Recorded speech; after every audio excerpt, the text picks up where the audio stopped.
எந்த கூட்டணியிலே இடம்பெற வேண்டும் என்பதை நாங்கள் முடிவு செய்கிறோம். எங்களை பற்றிய மதிப்பீடு எங்களுக்கு தெரியும். எங்களுடைய அரசியல் நகர்வுகளை நாங்கள் தான் தீர்மானிக்க முடியும். யாரோ உணர்ச்சி வயப்படுவதற்காக தீர்மானிக்க முடியாது. 2 சீட்டுக்காக இங்கே ஏன் நிற்க வேண்டும்? 20 சீட்டு எடப்பாடி தருவார்கள் என்று யூடியூபிலே பேசுகிறார்கள். உங்களுக்கு ஏதாவது மண்டையிலே இருக்கிறதா? 20 சீட்டு கிடைக்கும் என்றால் நான் அங்கேதானே போக வேண்டும். இடம்தான் முக்கியம், பதவிதான் முக்கியம், பவிசுதான் முக்கியம், பொருளாதாரம் தான் முக்கியம், அதிகாரம் அதுதான் முக்கியம் என்று நான் முடிவெடுப்பதாக இருந்தால் 2 வேணான்ட்டு 20க்கு போகணும். நான் ஏன் போகல? ஏன் போகவில்லை? யார் என்னை தடுப்பது?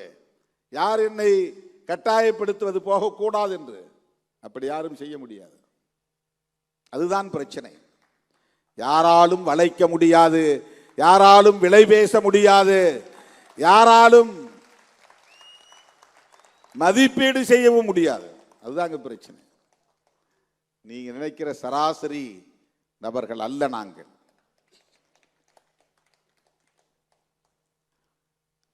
திராவிட முன்னேற்ற கழகத்தோடும் இடதுசாரிகள் இயக்கங்களோடும் நாங்கள் இணைந்து பயணிப்பதற்கு ஒரு நோக்கம் இருக்கிறது. அந்த நோக்கம் வேறொன்றும் இல்லை. நாங்கள் அம்பேத்கரின் பிள்ளைகள், பெரியாரின் பிள்ளைகள் என்கிற அந்த வளர்ப்பு முறைதான், அந்த கருத்தியல் தான் காரணம், வேறொன்றும் இல்லை.